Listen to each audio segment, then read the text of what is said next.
pessoal, tudo bem? Vamos então para a nossa terceira aula aqui do e-book do Intensivo de ECG. Lembrando que no link da descrição tem o livro eletrônico do Intensivo, tem a apostila teórica e prática lá sobre esses assuntos e que o conteúdo que eu discuto aqui não está afiliado de maneira nenhuma a nenhuma dessas instituições onde eu trabalho ou trabalhei previamente. Outra coisa que eu quero lembrar a vocês, pessoal, é que isso aqui é uma videosérie de conteúdos mais básicos, certo? Então a gente tem um projeto de um conteúdo mais avançado em eletrocardiografia, que é o conteúdo intensivo, é o curso intensivo de ECG, mas para você ir para o curso intensivo de ECG tem que entender esses conceitos mais básicos, porque lá eu levo vocês até um conhecimento mais avançado mesmo, de eletrocardiografia clínica, infarto, isquemia, TAC, BRAD, marca-passo. Então os temas são bem mais avançados, mas você tem que conhecer o básico primeiro, e é isso que a gente está fazendo aqui nessa série aberta, gratuita, sobre eletrocardiografia inicial. Então baixe o e-book e estuda esse material, vendo os vídeos, enfim. Então a gente vai começar essa aula aqui, que é sobre ondas elétricas, explicando agora qual que é o trajeto do estímulo elétrico normal no coração. Então, o estímulo elétrico normal, ele nasce no nosso sinusal, na junção da veia cava superior com o átrio direito. E ele nasce lá por quê? Nasce porque são as células do nosso sinusal que têm uma capacidade melhor que as outras células cardíacas de automaticidade. O que é essa automaticidade? A gente viu esse formato potencial de ação na primeira aula do e-book, que é o formato de despolarização das células do nosso sinusal, das células que são especializadas em gerar atividade elétrica, não tanto em contração como os miócitos ventriculares. E nesse formato potencial de ação, a gente vê que a fase de repouso, que a gente chama de fase 4, tem esse aclive ascendente aqui. Ou seja, essas células do nosso sinusal, por si própria, ela tem um potencial transmembrana que é negativo em repouso, mas tende a ficar cada vez mais em direção ao positivo, até atingir o limiar de ação e a célula ser despolarizada. E ela faz isso sozinha, sem vir nenhuma outra célula e despolarizar ela. A célula do nosso sinusal faz isso. Então a gente chama isso de automaticidade. Tá bem? De uma forma geral, todas as células cardíacas têm essa propriedade, mas muito pouca nos miócitos especializados em contração. As células especializadas em gerar e conduzir atividade elétrica têm automaticidade muito mais desenvolvida, muito mais eficiente, eficaz em gerar atividade elétrica. E quem é mais eficiente que todas as outras células, quem é mais rápido que todas as outras células em gerar atividade elétrica, em se autodespolarizar, quem tem automaticidade melhor é o nosso sinusal, porque esse aclive da fase 4 no nosso sinusal é mais rápido, mais acentuado que em todas as outras grupos de células cardíacas. Então, o nosso sinusal, ele simplesmente se despolariza, se autodespolariza mais rápido que todas as outras células.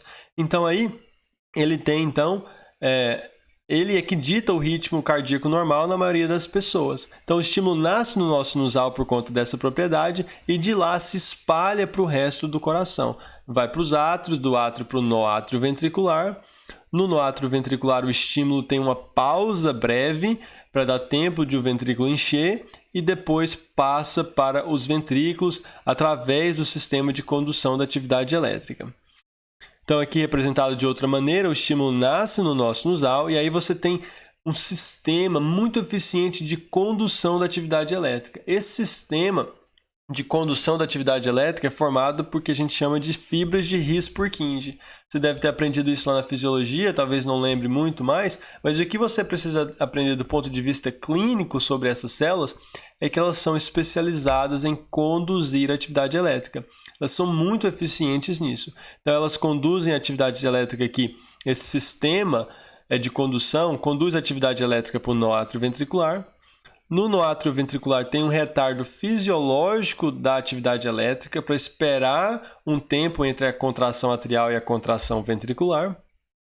E aí, a hora que o estímulo passa do noátrio ventricular para os ventrículos, ele vai como um tiro pelo feixe de His, ramo direito e ramo esquerdo.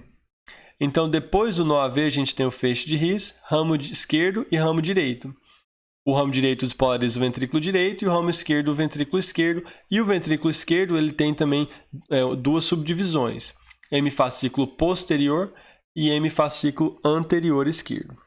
Ok? Então, a representação desses vetores elétricos é o que a gente procura captar para interpretar o elétron. A gente aprendeu isso na primeira aula. E a despolarização e repolarização de cada grupo de células vai gerar ondas diferentes no eletrocardiograma. E a gente tem nomenclatura diferentes para essas ondas. Onda P é a despolarização atrial. Onda P é a despolarização atrial. Aí, depois da onda P, você tem um intervalo antes da despolarização ventricular. A despolarização ventricular é o complexo QRS. Complexo QRS porque, a gente vai ver agora mais para frente, ele é formado por ondas positivas e negativas. Depois da despolarização ventricular no QRS, a gente tem a repolarização ventricular. Onda T. Onda T é a repolarização ventricular.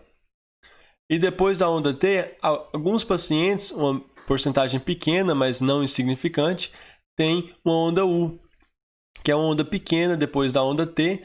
Geralmente, pensa-se que seja devido à despolarização, à repolarização das fibras de Purkinje em si. Então, vamos voltar aqui. Onda P, despolarização atrial. Complexo QRS, despolarização ventricular. Onda T, repolarização ventricular. E onda U, essa que pode ser pela repolarização das fibras de Purkinje ali no feixe de His e ramos ventriculares.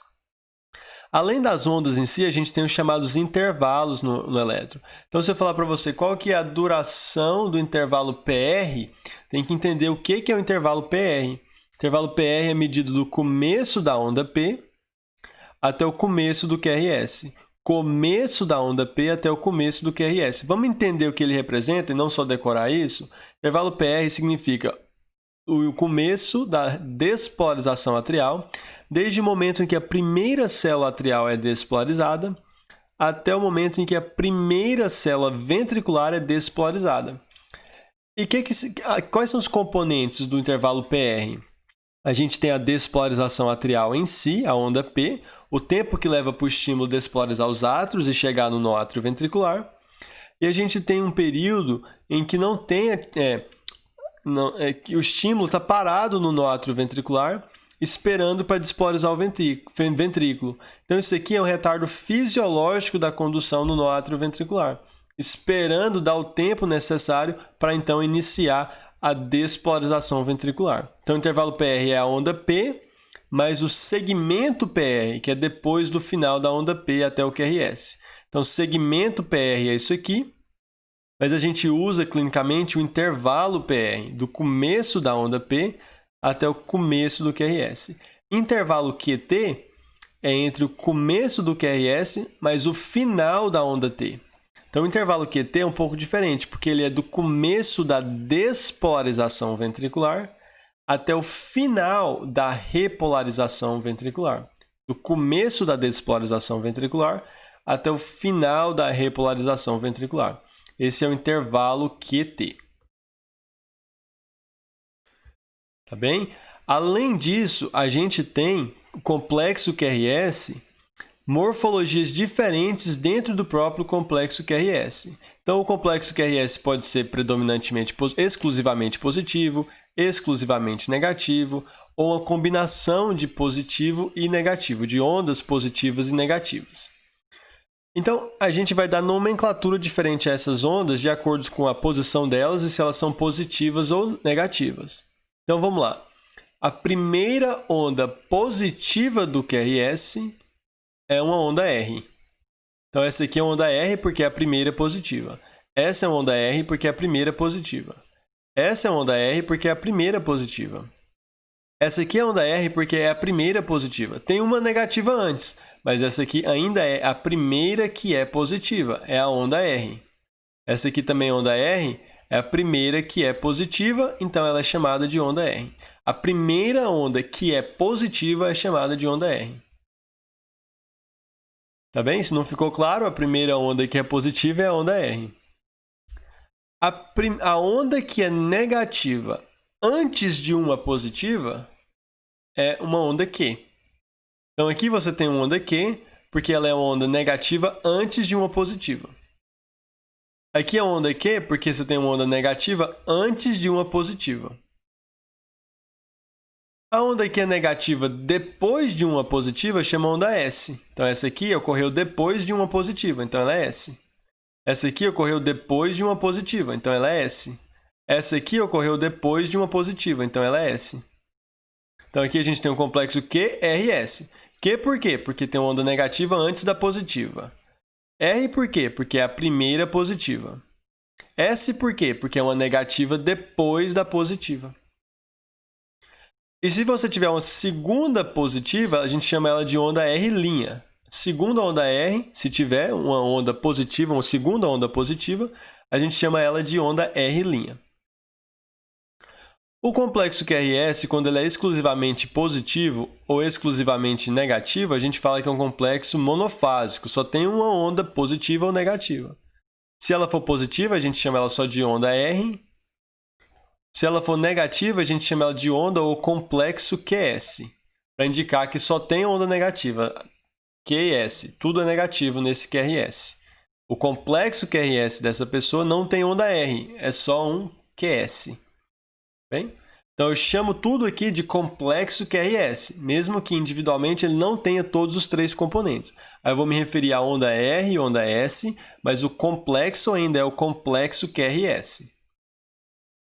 Então, vamos praticar isso aí, que é importante. Isso aqui ainda não é a aula prática em si. A aula prática que está na apostila, tem seus elétrons aí da apostila, a gente vai começar ela na sessão de frequência cardíaca. Então, assiste os outros vídeos aqui do e-book, do intensivo de ECG, que aí você vai ter não só essas aulas teóricas que a gente está tendo, mas você vai ter também as aulas práticas. Mas vamos praticar alguns exemplos aqui.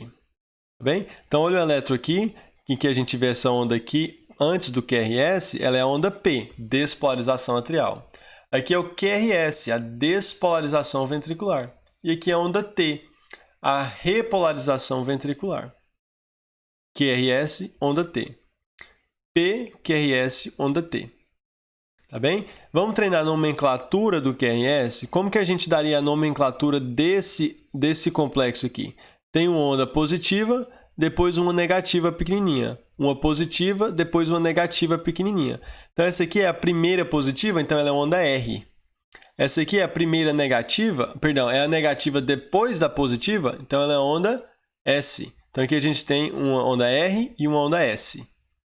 Quando ele é só negativo assim, a gente tem QS, tudo é negativo. Então, vamos olhar aqui também intervalos. Que intervalo é esse que eu estou medindo aqui em azul? Do começo da onda P até o começo do complexo QRS. Esse aqui é o intervalo PR. Intervalo PR, do começo da onda P até o começo do QRS. Aqui, a gente tem o intervalo entre dois complexos QRS, em azul. A gente chama isso de intervalo RR. Intervalo RR, entre um complexo QRS e outro complexo QRS. Não precisa ser entre uma onda R e a outra onda R. Pode ser entre qualquer parte do complexo QRS e o próximo complexo QRS. A gente chama isso de intervalo RR. Qual que é a morfologia desse QRS aqui, pessoal? Opa, eu estou tampando. Mas dá para ver aqui. Qual que é a morfologia desse complexo aqui? Aqui é onda positiva, depois rapidamente fica negativa por um pequeno intervalo. Aqui não dá para ver bem, em V1 dá para ver bem, só que eu tampei aqui na minha câmera. Mas aqui tem em V1, aqui dá para ver melhor então. Em AVR, onda positiva, primeira onda positiva chama onda R. A negativa depois da onda R chama onda S. A próxima também é positiva, só que já teve uma positiva antes. Ela é a segunda positiva, então aqui é a onda R'. R, S, R'. E que intervalo é esse que eu estou medindo em vermelho aqui? Do começo do QRS até o final da onda T. Esse aqui é o intervalo QT. Começo do QRS até o final da onda T. Tá bem? Aqui, para a gente finalizar essa sessão aqui, a gente tem essa onda aqui, que ela é totalmente negativa, é o intervalo, perdão, intervalo não, é o complexo QRS. Só que aqui ele é todo negativo. É um complexo QRS que tem uma onda QS, ou um complexo QS. Ele é totalmente negativo. Totalmente negativo. Aí você fala QS, para indicar que não tem um positivo, não tem uma onda R. Aqui totalmente positivo seria uma onda R monofásica. Só tem ela, só tem a onda R monofásica. Tá bem? Então a gente treinou morfologia, de nomenclatura de ondas, do QRS, intervalos, conceitos fundamentais para a gente entender tudo de eletro. Bloqueio de ramo, hipertrofia ventricular, tá bem? Bradiarritmias, ritmos ventriculares, supraventriculares, tudo vai depender desse conceito inicial. Convido vocês a seguir o Instagram, mande as dúvidas, assista outros vídeos no YouTube, tá bem? E segue a gente lá nessas páginas e estou à disposição para ajudar vocês a aprender eletrocardiografia. Tchau, tchau, pessoal.